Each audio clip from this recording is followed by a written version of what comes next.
সুপ্রিয় শিক্ষার্থী বন্ধুরা, তোমরা কেমন আছো? নিশ্চয়ই ভালো আছো। কোভিড-19 জন্য আজ আমরা সবাই ঘরে। এই ঘরে থাকে আমাদের হাতে অফুরন্ত সময়, এই সময়কে কাজে লাগাতে হবে। তারই ক্ষুদ্র প্রয়াস। আমি সুমা আক্তার, চারগাঁ সাফিয়া খাতুন আদর্শ বালিকা উচ্চ বিদ্যালয়, কসবা, ব্রাহ্মণবাড়িয়া। আজকে আমি উপস্থিত হয়েছি অষ্টম শ্রেণীর একটি ক্লাস নিয়ে। আজকের পাঠ হলো সন্ধি। শিক্ষার্থী বন্ধুরা, আগে আমরা সন্ধি অর্থ কি জানব। সন্ধি অর্থ হলো মিলন। এই মিলন চারভাবে হতে পারে। তার আগে আমরা সন্ধির সংজ্ঞা দেখব। সন্ধি অর্থ পাশাপাশি দুটি ধ্বনির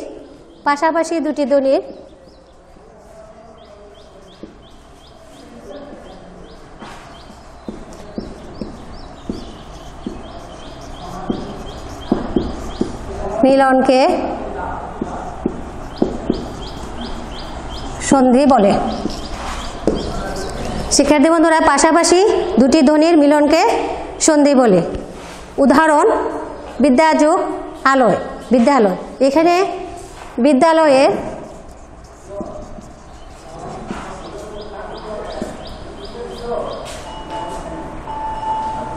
বিদ্যালয় হয়েছে বিদ্যাযোগ আলয়। এখানে আছে আ, এখানে আছে আ।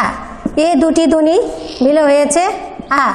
এ আটা পূর্ব ব্যঞ্জনের সাথে যুক্ত হয়ে শব্দটা হয়েছে বিদ্যালয়। বুঝতে পারছি শিক্ষার্থী বন্ধুরা, যে প্রথম বর্ণের বা ধ্বনির আ, পরের ধ্বনির আ, এই দুই আ ধ্বনি মিলে হয়েছে আ, যা পূর্ব ব্যঞ্জনের সাথে যুক্ত হয়ে হয়েছে বিদ্যালয়।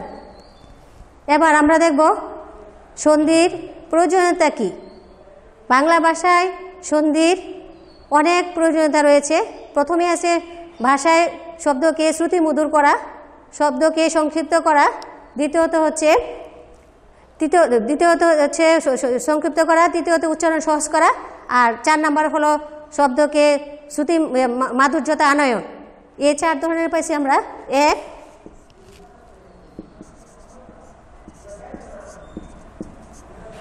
শ্রুতি মধুর করে শব্দকে। 2,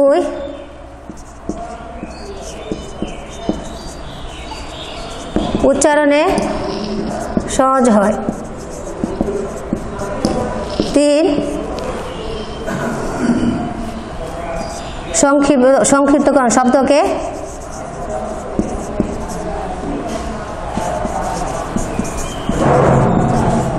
সংক্ষিপ্ত করে। 4, শব্দের। তাহলে আমরা দেখতে পাচ্ছি যে সন্ধির প্রয়োজনীয়তা।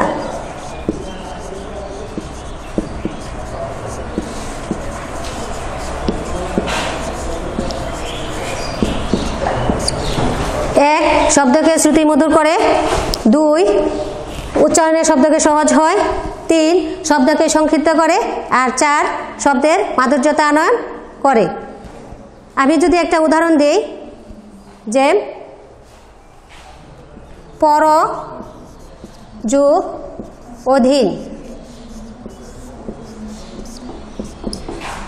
শব্দটা একসাথে হলো পরাধীন। পাশাপাশি দুটি ধ্বনি যদি আমরা একসাথে উচ্চারণ করি তাহলে শব্দের মাধুর্যতা দেখায়, শব্দটি সহজকরণ হয়, সাবলীল হয়। ঠিক তেমনি আমরা যদি উচ্চারণ করি যে পরাধীন, তাহলে সহজে আমরা এর অর্থটা বুঝতে পারি এবং শব্দের মাধুর্যতা পাওয়া যায়। কিন্তু এই শব্দটাকে যদি আবার আমরা বলি যে পর অধীন, আলাদা আলাদাভাবে যদি বলি যে পর অধীন, তাহলে শব্দটাকে শ্রুতিকটুর হয় এবং শব্দটা দেখতে সুন্দর দেখায় না। তাইলে আমরা দেখতে পাচ্ছি বন্ধুরা, সন্ধি প্রয়োজনীয়তা হলো আসলে শব্দের মাধুর্যতা আনয়নে সন্ধি অনস্বীকার্য। এবার আমরা দেখব সন্ধির প্রকারভেদ।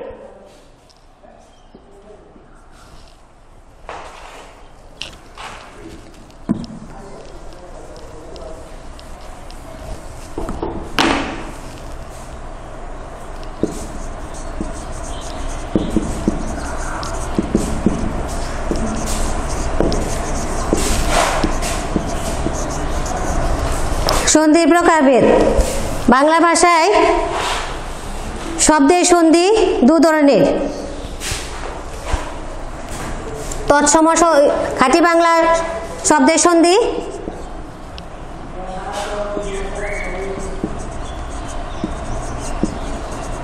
বাংলা ভাষায় শব্দের সন্ধি দুই ধরনের।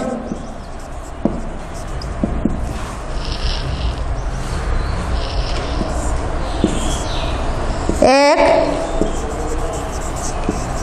খাঁটি বাংলা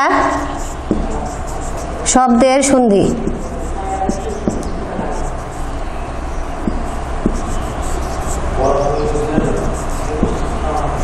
সন্ধি দুই,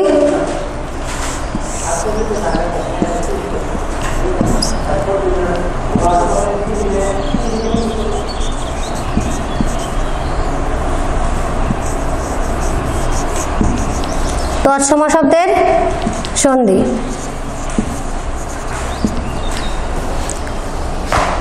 প্রথমে আছে খাঁটি বাংলা শব্দের সন্ধি।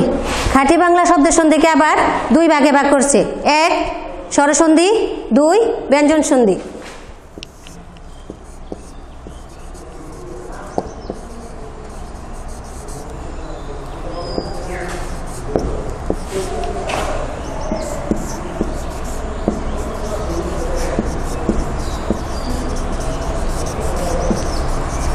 ব্যঞ্জন সন্ধি। এখন আমরা দেখব স্বরসন্ধির সংজ্ঞায়। স্বরধ্বনির সাথে স্বরধ্বনি মিলে যে সন্ধি হয় তাকে বলে স্বরসন্ধি। আমি আবারও বলছি শিক্ষার্থীরা, মনোযোগ সহকারে শোনো। স্বরধ্বনির সাথে স্বরধ্বনি মিলে যে সন্ধি হয় তাকে বলে স্বরসন্ধি। যেমন নব যুগ অন্ন, শব্দটা হবে নবান্ন। নবান্ন, এখানে নবর মধ্যে আ ও অন্যের মধ্যে ও, এই দুই ও মিলে হয়েছে আ ধ্বনি। সেই আ ধ্বনিটা পূর্ব বর্ণের সাথে যুক্ত হয়ে হয়েছে নবান্ন। বুঝতে পারছি শিক্ষার্থীরা? এবার আসো ব্যঞ্জন ধ্বনি। ব্যঞ্জন ধ্বনি হলো ব্যঞ্জনের সাথে ব্যঞ্জন ধ্বনি, স্বরবর্ণের সাথে ব্যঞ্জন ধ্বনি এবং ব্যঞ্জন ধ্বনির সাথে স্বরধ্বনি মিলে যে ধ্বনি হয়, সন্ধি হয়, তাকে বলে ব্যঞ্জন সন্ধি। তাহলে ব্যঞ্জন সন্ধি তিনভাবে হতে পারে।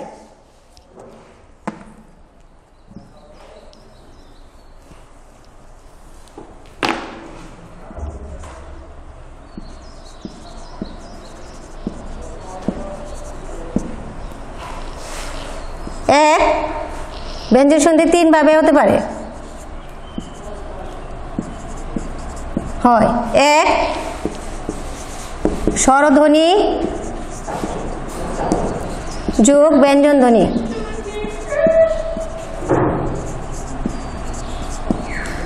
দুই,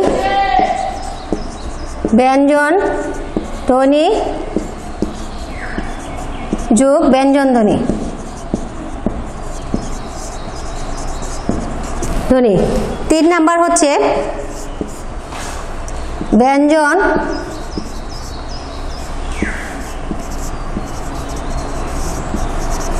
ধ্বনি যোগ স্বরধ্বনি। স্বরধ্বনি, তাহলে আমরা কি পেলাম যে ব্যঞ্জন ধ্বনি তিনভাবে হতে পারে। এক, স্বরধ্বনি যোগ ব্যঞ্জন ধ্বনি, আবার ব্যঞ্জন ধ্বনি যোগ ব্যঞ্জন ধ্বনি। তিন নাম্বার আছে ব্যঞ্জন ধ্বনি যোগ স্বরধ্বনি। কিভাবে হচ্ছে দেখো, খেয়াল করে। পরি যোগ ছেদ, শব্দটা হবে পরিচ্ছেদ।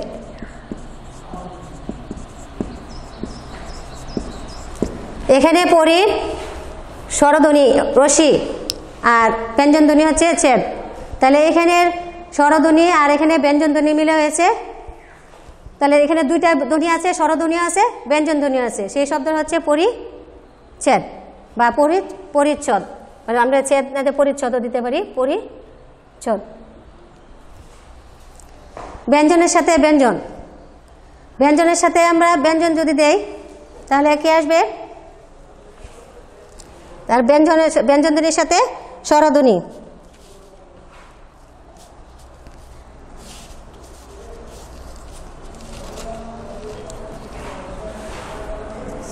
ব্যঞ্জনের সাথে চাই দিক যুগ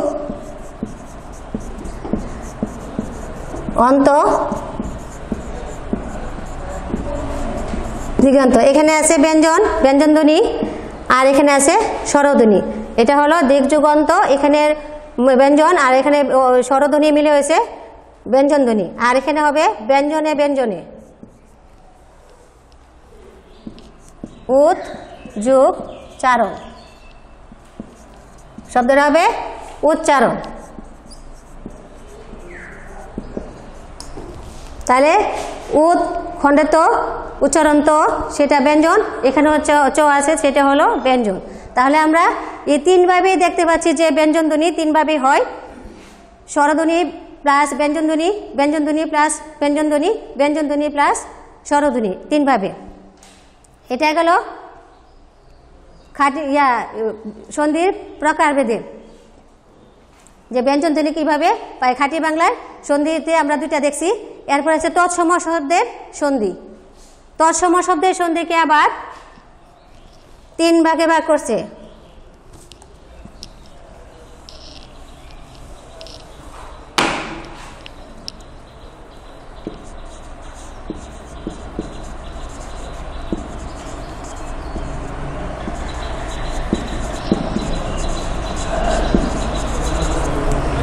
সন্ধি বাংলা ভাষায় সংস্কৃত শব্দ অনেকটাই অভিকৃত আছে। ওই সব শব্দকে বলে তৎসম শব্দ। তৎ অর্থ তার, সম অর্থ সমান, অর্থাৎ সংস্কৃতের সমান। তৎসম শব্দের সন্ধিকে আবার তিন ভাগে ভাগ করেছে।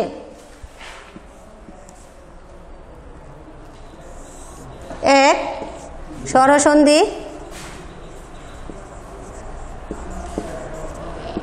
দুই ব্যঞ্জন সন্ধি, তিন বিসর্গ সন্ধি।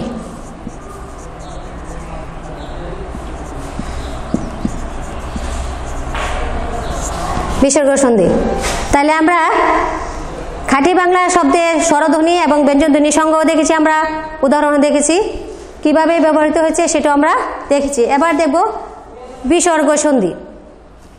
বিসর্গ সন্ধি মূলত ব্যঞ্জন সন্ধিরই অন্তর্ভুক্ত। তাহলে আমরা আগে দেখব বিসর্গ সন্ধি কাকে বলে। বিসর্গ রজাত ও সজাত শব্দে বর্ণের বা ধ্বনির মিলনকে বিসর্গ সন্ধি বলে। তাহলে বিসর্গ সন্ধি দু ধরনের।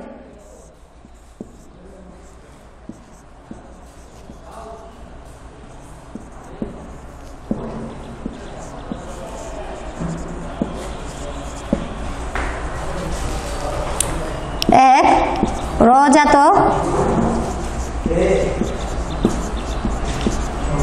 বিসর্গ সন্ধি, দুই সজাত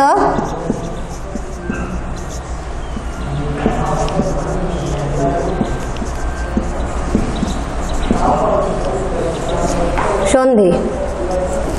তাহলে আমরা কি দেখছি যে বিসর্গ সন্ধি মূলত ব্যঞ্জন সন্ধির অন্তর্গত, যেহেতু র এবং স ব্যঞ্জন ধ্বনি, সেজন্য রজাত এবং সজাত এই দুই ভাগে বিসর্গ সন্ধিকে ভাগ করছে। তবে এই বিসর্গ সন্ধি আবার দুইভাবে হতে পারে, বিসর্গ যোগ স্বরধ্বনি, বিসর্গ যোগ ব্যঞ্জন ধ্বনি। রজাত বিসর্গ যেমন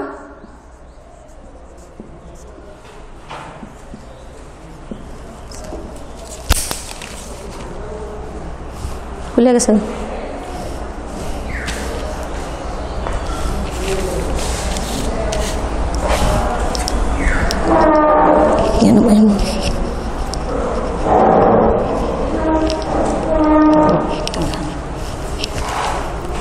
তাহলে আমরা এখন দেখব রজাত বিসর্গ সন্ধি। তাহলে সেটা হচ্ছে বিসর্গ যোগ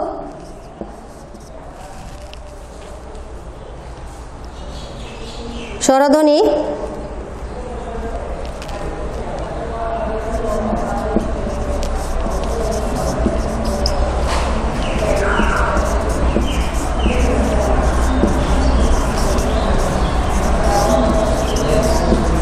ব্যঞ্জনধ্বনি। তাহলে বিসর্গ সন্ধি দুইভাবে হতে পারে, দুভাবে হয়, বিসর্গ যোগ স্বরধ্বনি, বিসর্গ যোগ ব্যঞ্জনধ্বনি। তাহলে যেমন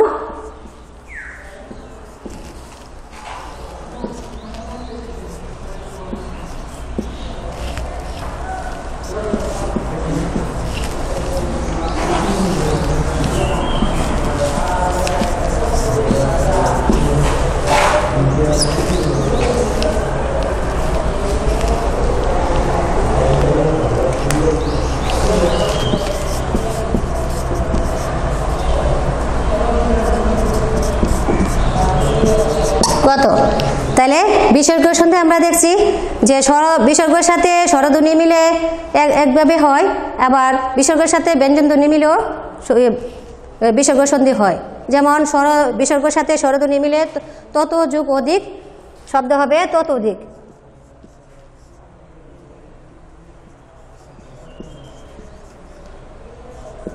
ততোধিক। বিসর্গ যোগ ব্যঞ্জন ধ্বনি মিলে যে হচ্ছে অন্তর যোগগত অন্তর্গত।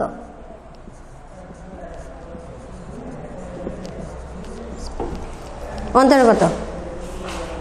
তো এর আগে আমরা রজাত বিসর্গ সন্ধি দিয়ে পেয়েছি যে বিসর্গ র এর পরে বিসর্গ ব্যবহৃত হবে। যেমন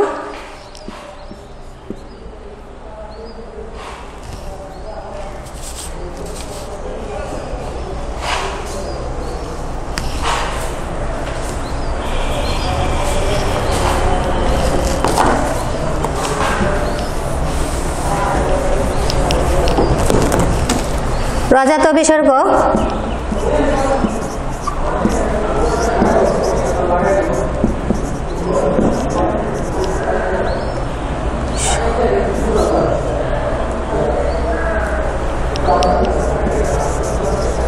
বিসর্গ সন্ধি যেমন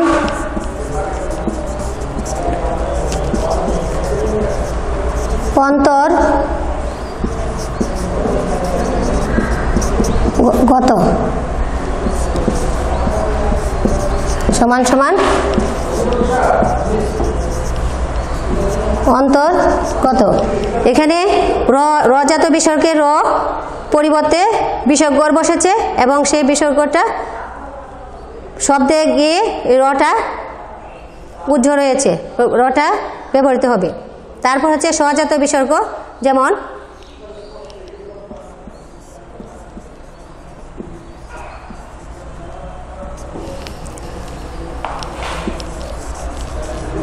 নমস যোগ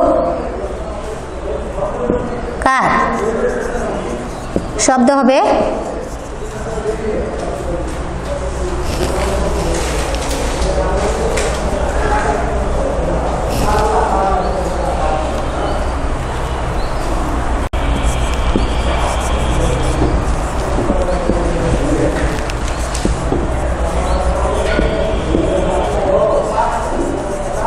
নমস্কার।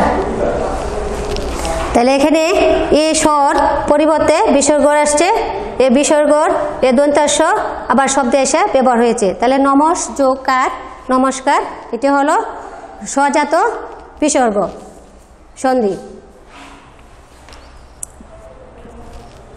সন্ধিতে শব্দের মিলন, সন্ধিতে শব্দের 4 ধরনের মিলন হয়।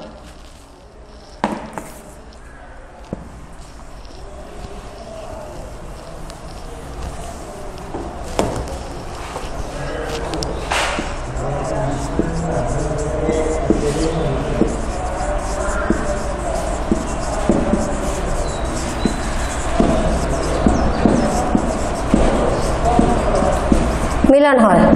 1 উভয়ধ্বনি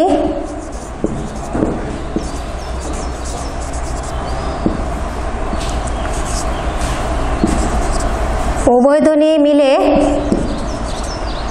একটি ধ্বনি হয়।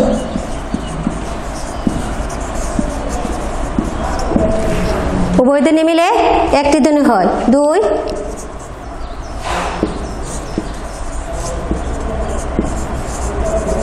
একটি ধ্বনি বদলে যায়।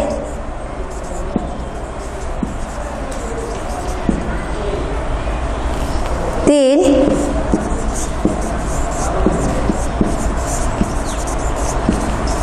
একটি ধ্বনি লুপ পায়। 4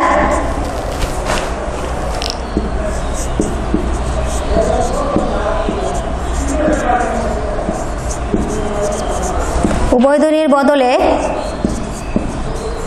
নতুন ধ্বনির সৃষ্টি হয়।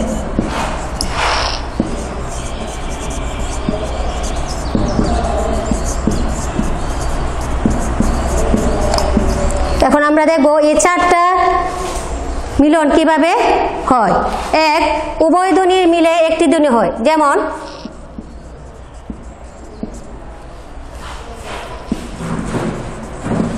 বিদ্যা যোগ আলয়, শব্দটি হবে বিদ্যালয়। কিভাবে দুটি ধ্বনি এক হয়েছে? এই বিদ্যালয়ে আছে আ ধ্বনি, আলয়েও আছে আ ধ্বনি, এই দুইটা ধ্বনি মিলে হয়েছে আ। এই আ ধ্বনি পূর্ব ব্যঞ্জনের সাথে যুক্ত হয়ে বিদ্যালয় হয়েছে। তাহলে আমরা দেখতে পাচ্ছি যে দুটি ধ্বনি মিলে একটি ধ্বনি হয়েছে। 2 নাম্বার, একটি ধ্বনি বদলে যায়, যেমন নব যোগ অন্ন, নবান্ন।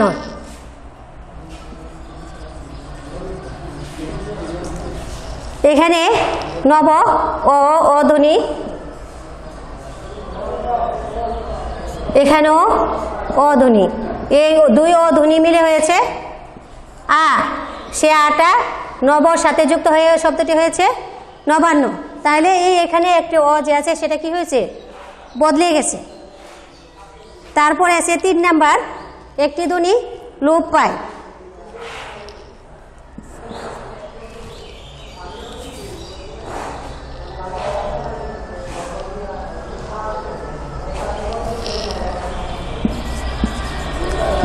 সিংহ যোগ আসন, শব্দটি হবে একসাথে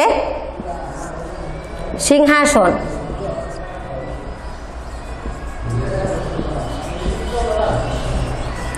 সিংহাসন, এখানে আছে অ ধ্বনি, এখানে আছে আ ধ্বনি। এই অ এবং আ ধ্বনি একটি উঠে বা মানে লুপ পেয়ে হলো আ। সেই আটা পূর্ববর্ণ সিংহর সাথে যোগ হয়ে হয়েছে সিংহাসন।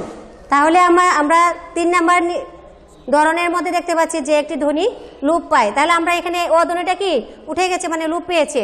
তাহলে এখানে আ ধ্বনিটা ঠিক আছে, সে আ ধ্বনিটা সিংহর সাথে যুক্ত হয়ে সিংহাসন হয়েছে। তারপরে 4 নাম্বার, উভয় ধ্বনির বদলে নতুন ধ্বনি সৃষ্টি হয়, যেমন ধরো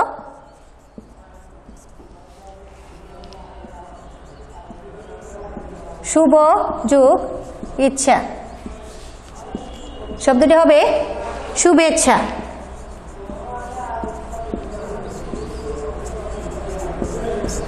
এখানে কিভাবে উভয় ধ্বনির বদলে নতুন ধ্বনি সৃষ্টি হয়েছে? প্রথম ধ্বনি হলো হ্রস্ব উ, না শুভ অ, এখানে আছে অ ধ্বনি আর ইচ্ছার মধ্যে আছে রস্যি ধ্বনি। তাহলে এই 2টা ধ্বনি কিন্তু আমাদের এই শব্দের মধ্যে আসেনি। এখানে নতুন ধ্বনি শুভেচ্ছা এ যুক্ত হয়েছে, তাহলে এখানে শব্দ ধ্বনি হবে এ, একার। আর সে একারটা পূর্ববর্ণ শুভর সাথে যুক্ত হয়েছে শুভেচ্ছা। তাহলে এই শুভ ও আর ইচ্ছার ই, এই 2টি বর্ণ বদলে নতুন ধ্বনি সৃষ্টি হয়েছে শুভেচ্ছা। তাহলে আমরা দেখতে পাচ্ছি বন্ধুরা সন্ধিতে কিভাবে 4 ধরনের মিলন হয়। এবার আমরা দেখব সন্ধির কিছু সূত্র।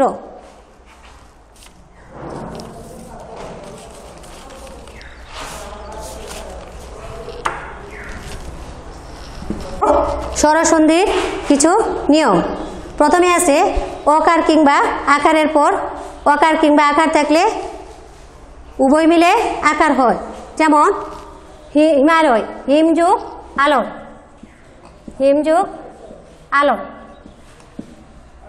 শব্দটা হচ্ছে হিমালয়। তাহলে এই হিমের মধ্যে ও আছে, আলয়ের মধ্যে আ আছে, তাহলে এই দুটা মিলে হয়েছে আ ধ্বনি। সে আটা পূর্ববর্ণর সাথে হিমের সাথে যুক্ত হয়েছে হিমালয়। 1 নম্বর নিয়ম।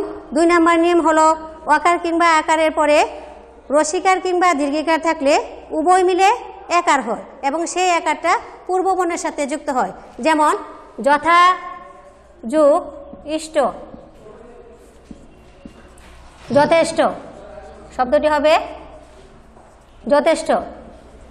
এ যথার সাথে আ, ইষ্টর সাথে ই মিলে হয়েছে একার, তাহলে সেই একারটা পূর্ববর্ণ যথার সাথে যুক্ত হয়েছে যথেষ্ট। 2 নম্বর নিয়ম। 3 নম্বর নিয়ম হলো অকার কিংবা আকারের পরে রস্যকার কিংবা দীর্ঘকার থাকলে উভয় মিলে উকার হয় এবং সেই উকারটা পূর্ববর্ণের সাথে যুক্ত হয়। যেমন সূর্যোদয়, সূর্য যুগ উদয়, এই সূর্যের সাথে ও আছে, উদয়ের সাথে রস্যু আছে। তাহলে আমরা বলছিলাম যে পূর্ববর্ণ হচ্ছে সূর্য, অকার কিংবা আকার আছে এখানে, আর এখানে আছে উদয় রস্যু উ, এই দুইটা ধ্বনি মিলে হয়েছে উকার। যেমন সূর্য, সূর্যোদয়, এখানে এই সূর্যের অ আর উদয়ের উ, এই দুইটা ধ্বনি মিলে হয়েছে উকার। সেই উকারটা সূর্যের সাথে পূর্ববর্ণের সাথে যুক্ত হয়ে শব্দ হয়েছে সূর্যোদয়। তারপরে 4 নম্বর নিয়ম, অকার কিংবা আকারের পরে একার কিংবা ঐকার থাকলে উভয় মিলে ঐকার হয় এবং সেই ঐকারটা পূর্ববর্ণের সাথে যুক্ত হয়। যেমন জনৈক, জন যুগ এক, জনৈক, তাহলে জনের সাথে ও, একের সাথে এ মিলে হয়েছে ঐকার, তাহলে জনৈক মতৈক্য। তারপরে আছে 5 নম্বর নিয়ম, অকার কিংবা আকারের পরে উকার কিংবা ওকার থাকলে উভয় মিলে ওকার হয় এবং সেই ওকারটা পূর্ববর্ণের সাথে যুক্ত হয়। যেমন মহৌষধ,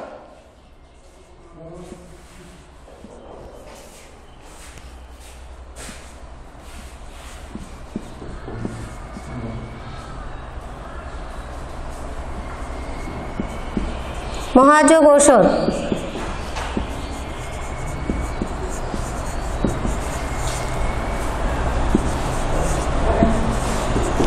তাহলে শব্দ রয়েছে এখানে আকার, এখানে উকার।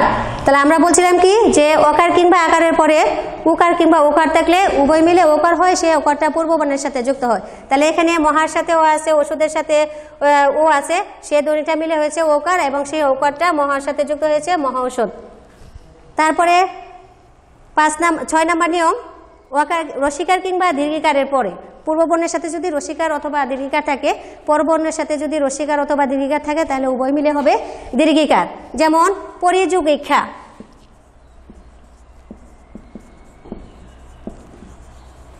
শব্দটি হবে পরীক্ষা, দীর্ঘিকার হয়েছে কিন্তু এখানে ও, এখানে দীর্ঘ ই, আর এখানে রশ্মি, এখানে রশ্মির ধ্বনি আর এখানে দীর্ঘ ধ্বনি হবে এ দীর্ঘিকার। তাহলে আমাদের পূর্ববর্ণ পরি ছিল, সেই সাথে দীর্ঘিকার হয়েছে। বুঝতে পারছি শিক্ষার্থীরা?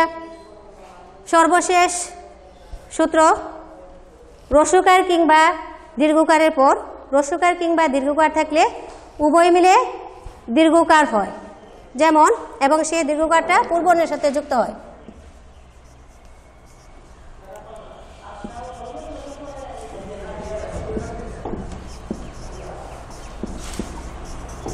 মরুযুগ উদ্যান, এ মরুর মধ্যে দীর্ঘকার আছে, উদ্যানের মধ্যে রস্যকার আছে, এই দুই ধ্বনি দীর্ঘ ধ্বনি এবং রস্য ধ্বনি মিলে হয়েছে দীর্ঘকার এবং সেই দীর্ঘকারটা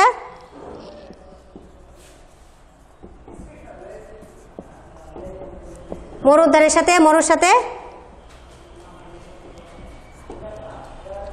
যুক্ত হয়েছে মরুদ্যান। শিক্ষার্থীরা, আশা করি তোমরা বুঝতে পেরেছ। আগামী ক্লাসে তোমার সাথে দেখা হবে। যদি এই ক্লাসে কোনো তোমাদের সমস্যা থাকে তাহলে কমেন্ট বক্সে তুমি কমেন্ট করতে পারো। আজকের ক্লাস আমাদের এখানেই শেষ। তোমরা সুস্থ থেকো, সুন্দর থেকো, ঘরে থেকো, নিরাপদে থেকো।